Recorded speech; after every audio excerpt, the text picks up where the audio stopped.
connaît bien ce métier, on se rend compte que très souvent il y a une douleur plus ou moins intense, plus ou moins profonde, qui justifie de venir consulter un professionnel, médecin, chirurgien, pour améliorer son apparence.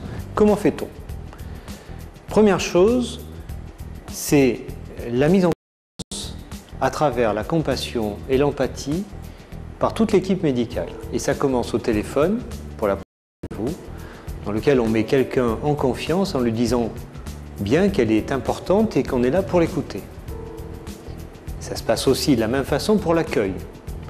Et lors de la consultation, il est très important justement de valoriser cette relation de confiance pour pouvoir permettre aux personnes d'exprimer tous les motifs superficiels et profonds, psychologiques et physiques, de façon à créer, à comprendre ce qui se passe. Écouter, c'est bien, entendre, c'est mieux. Que vous avez compris la raison profonde de la venue de quelqu'un. Dès lors que vous avez ça, vous avez créé un climat de confiance très fort. Après, c'est le diagnostic. Dès qu'on a compris que le désir psychologique est plus ou moins important, on va créer une marge de manœuvre, un chemin dans lequel on va évoluer et le praticien et la patiente, qui sont délimités par deux lignes. Une ligne rouge qu'il ne faut pas dépasser, qui est celui de trop. Et là, une ligne jaune qui n'est pas assez.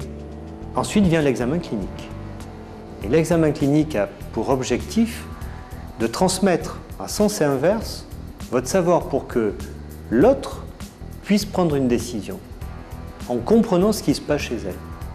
Le professionnel donc devient expert au moment où il a délimité le cadre, c'est-à-dire qu'il va se doter d'outils qui vont lui permettre de comprendre ce qui se passe dans le vieillissement d'une personne, par exemple, et le transmettre. Le miroir est un outil indispensable pour justement expliquer ce que vous voyez.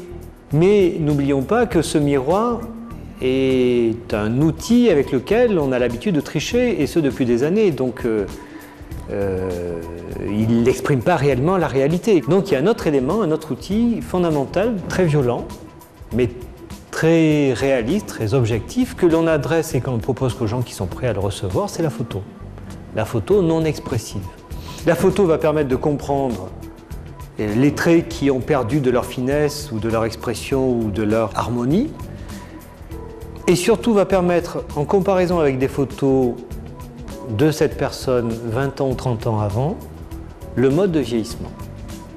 Sur 3/4 d'heure, 1 heure d'entretien, ce que retiennent les gens, c'est soit une émotion, une ambiance, c'est je me sens bien, je lui fais confiance, soit elles ont tout compris ce qu'on va faire, mais elles ne comprennent plus quelle relation avec leur vieillissement, etc. Donc il faut répéter les messages importants.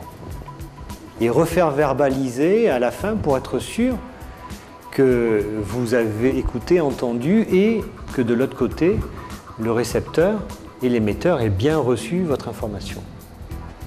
Une fois que l'on a déterminé le diagnostic, une fois que l'on a déterminé le programme opératoire ou d'actes médicaux non agressifs, non invasifs, ou pour Helena Rubinstein, un programme de maquillage et de soins.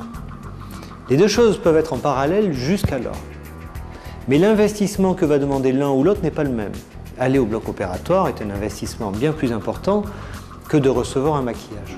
Donc au terme d'une consultation, elles partent avec toutes les informations pour à terme prendre la décision de est-ce que c'est bien pour moi de le faire. Alors que en maquillage, ça peut être que bien de le faire immédiatement. Puisqu'immédiatement, sur un acte simple, léger, fait avec professionnalisme, on va arriver à améliorer immédiatement le visage. Pourquoi on est venu avoir une information et une expertise.